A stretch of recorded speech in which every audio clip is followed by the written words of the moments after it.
Construcción de un instrumento de medición. Instrumentos de medición. Son un recurso que utiliza el investigador para registrar información o datos sobre las variables que tiene en mente. Existen diversos tipos de instrumentos de medición, cada uno con características diferentes. Sin embargo, el procedimiento general para construirlos y aplicarlos es semejante. Procedimiento para construir un instrumento de medición.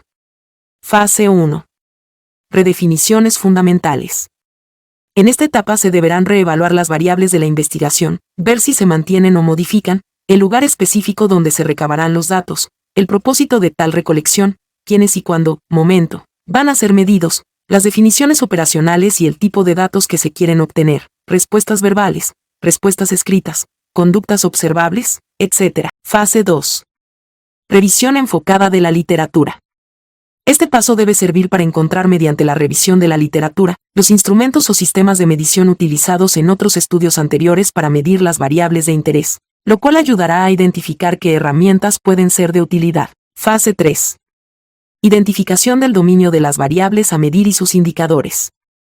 Se trata de identificar y señalar con precisión los componentes, dimensiones o factores que teóricamente integran a la variable. De igual manera se deben establecer los indicadores de cada dimensión. Fase 4. Toma de decisiones clave. En esta parte se deberán tomar 3 decisiones importantes que tienen que ver con el instrumento o sistema de medición. 1. Utilizar un instrumento de medición ya elaborado, adaptarlo o desarrollar uno nuevo.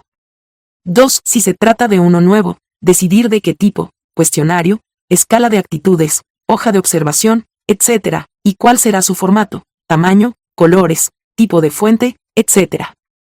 3. Determinar el contexto de administración o aplicación, autoaplicado, cara a cara en hogares o lugares públicos, Internet, observación en cámara de Gesell, etc. Fase 5. Construcción del instrumento. La etapa implica la generación de todos los ítems o reactivos y categorías del instrumento, así como determinar los niveles de medición y la codificación de los ítems o reactivos o categorías de observación. Fase 6. Prueba piloto. Esta fase consiste en administrar el instrumento a una pequeña muestra para probar su pertinencia y eficacia, incluyendo instrucciones, así como las condiciones de la aplicación y los procedimientos involucrados. A partir de esta prueba se calculan la confiabilidad y la validez iniciales del instrumento. Fase 7. Elaboración de la versión final del instrumento o sistema y su procedimiento de aplicación. Implica la revisión del instrumento o sistema de medición y su forma de administración para implementar cambios necesarios, quitar o agregar ítems, ajustar instrucciones, tiempo para responder, etc., y posteriormente construir la versión definitiva incluyendo un diseño atractivo. Registros de observación, definición y propósito. Los registros de observación son notas detalladas que el investigador toma durante o después de observar un fenómeno o comportamiento en su entorno natural. Su propósito es capturar la riqueza, los detalles del contexto, las interacciones y los eventos para el análisis posterior. Tipos de registros. Notas de campo. Son anotaciones directas que el investigador toma durante la observación. Estas notas pueden ser descriptivas, detallan lo que se observan, o analíticas, incluso interpretan lo observado. Registros de reflexión. Incluyen las interpretaciones y reflexiones del investigador sobre lo observado, lo cual ayuda a contextualizar y entender mejor los datos. Estrategias para la observación. Creswell 2018 sugiere que los investigadores deben decidir entre la observación participante, donde el investigador se involucra en la situación observada, o la observación no participante, donde el investigador permanece más distante. Esta elección afecta el tipo de registros que se toman y cómo se interpretan. Consideraciones éticas y prácticas. Es crucial que los investigadores mantengan la confidencialidad y la integridad de los datos observados. Además, deben ser conscientes del impacto que su presencia puede tener en el entorno observado y en las personas que están siendo estudiadas. Escala Likert. La escala de Likert es un método ampliamente utilizado para medir actitudes. Desarrollada por Rensis Likert en 1932, este enfoque consiste en presentar un conjunto de afirmaciones o juicios sobre un tema específico, a los cuales los participantes deben reaccionar seleccionando una opción dentro de una escala predefinida.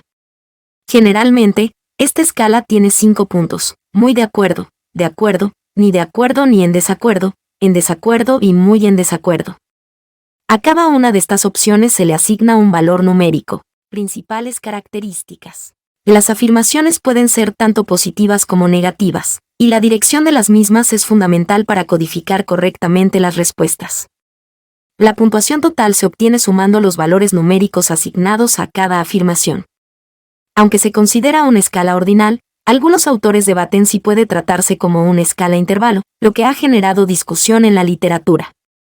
Para desarrollar una escala de Likert, se generan muchas afirmaciones relacionadas con el tema que se desea medir. Luego, se administra una prueba piloto y se seleccionan aquellas afirmaciones que mejor se correlacionan con el conjunto, integrándolas en la versión final de la escala.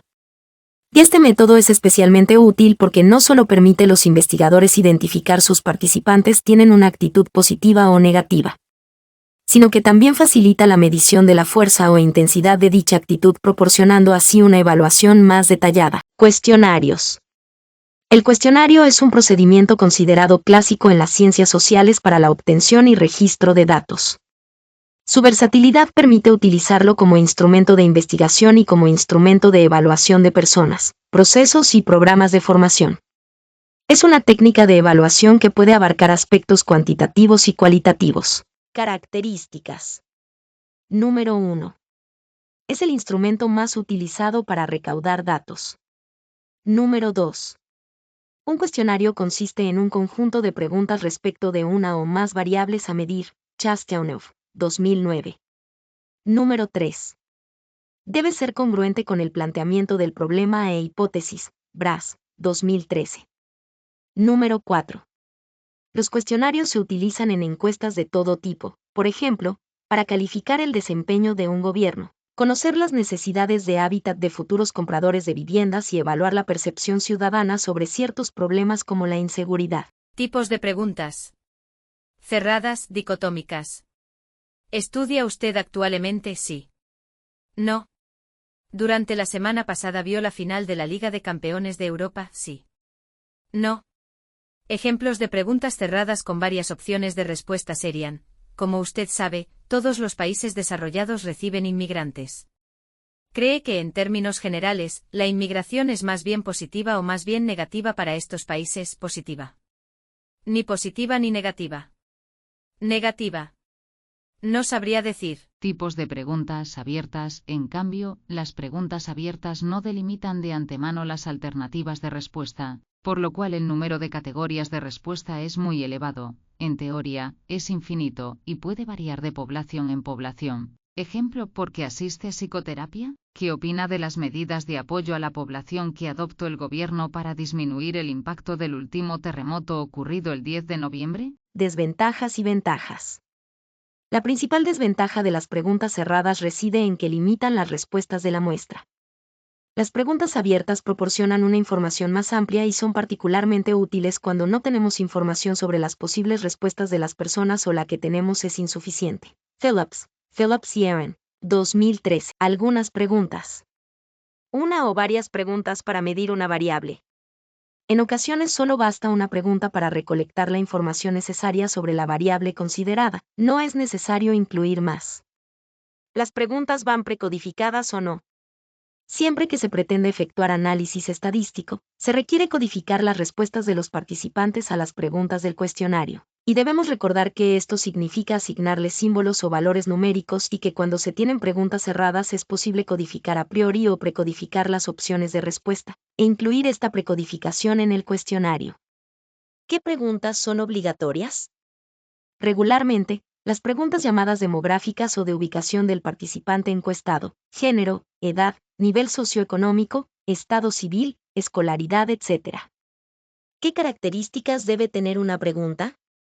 Independientemente de que las preguntas sean abiertas o cerradas, y de que sus respuestas estén precodificadas o no, hay una serie de características que deben cubrirse al plantearlas. Algunas preguntas.